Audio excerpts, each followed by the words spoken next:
চলে এসেছি রাতের ডিনার নিয়ে। কি গো, কিছু খাবে? আজকে বেশি খিদে নেই। আজকে বড় মাসের বেশি খিদে নেই, তাই আজকে হবে আম পর্ব।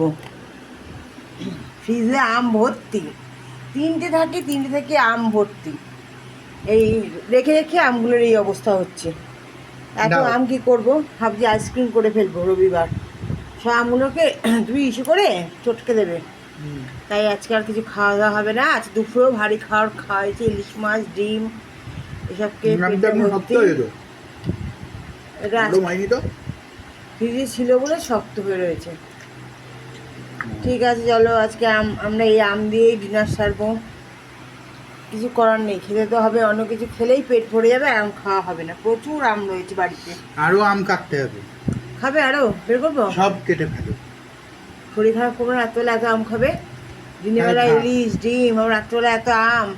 যতটুকু দিয়েছি অতটুকুই খেয়ে শেষ করো। থাক। ঠিক আছে বন্ধুরা, গুড নাইট। কার কার ভালো লাগে আম খেতে অবশ্যই কমেন্টস করে জানিও। বাজারে গেলেই, আর আমাদের এখানে এত আম সস্তা, 20 টাকা, 25 টাকা, 30 টাকা, 40 টাকা কেজি আম। ওরকমই সব জায়গায়।